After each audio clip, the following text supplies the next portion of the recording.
To open your hood, just below your steering column, there is a small lever. Just pull forward and it'll initially pop the hood. Then on the front of your hood, you'll need to slightly raise up. It won't open, so right inside to the left of the crease, you'll feel a small lever. Pull it to the right, and then you'll be able to lift the hood up.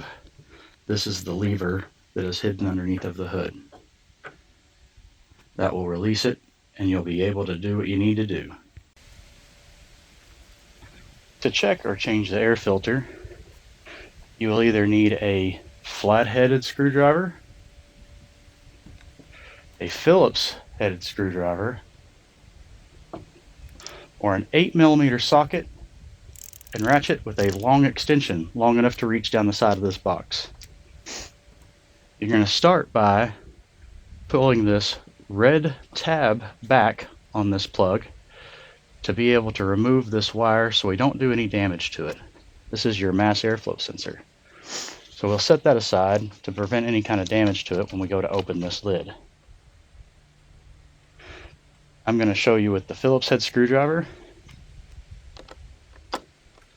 This is one. We'll set it aside.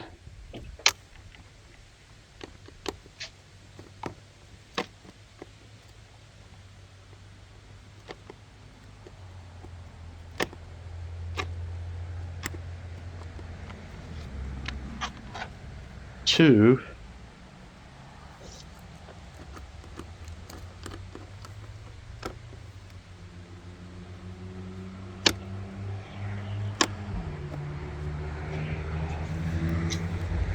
And three. Now that those screws are out, you should be able to lift up this side of the box slightly to unhinge the hooks on the front side of the box.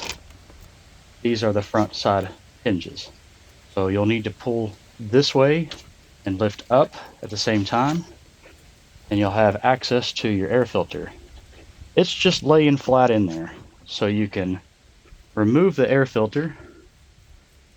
This is a nearly brand new air filter, but you can see how dirty. If this filter is clogged, you'll be able to check to see if it needs replacement,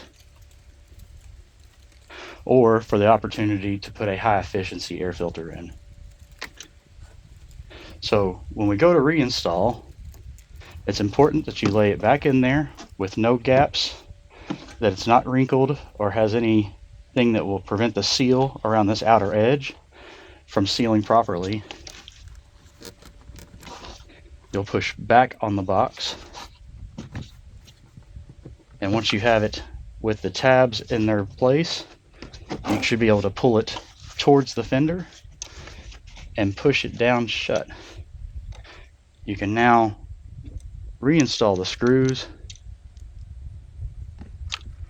When tightening these screws down, it is important that you do not over tighten these screws, because they are just screwed into plastic and they're very easy to strip out. So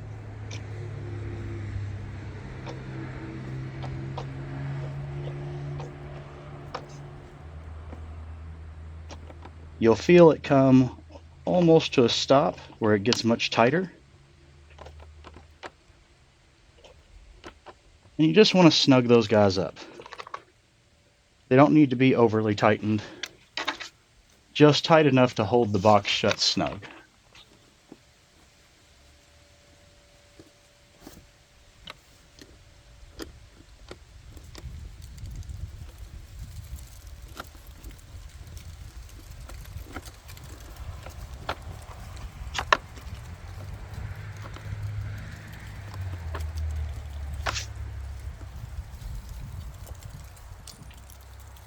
Now, last screw, going to the far back here. Be very careful not to drop your screw down into the engine bay, because you may not be able to find it again.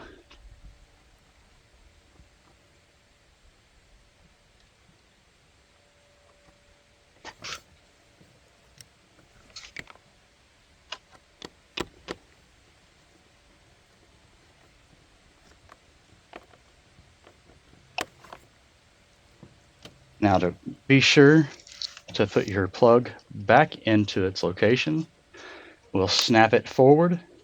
You'll feel it click. The red tab just gets pushed back forward as a safety, and you should be ready to go. Do not turn your vehicle on with any sensors unplugged, because it'll throw a code on your dash, and if you're not able to clear those codes, you'll need to do a battery reset or a stop.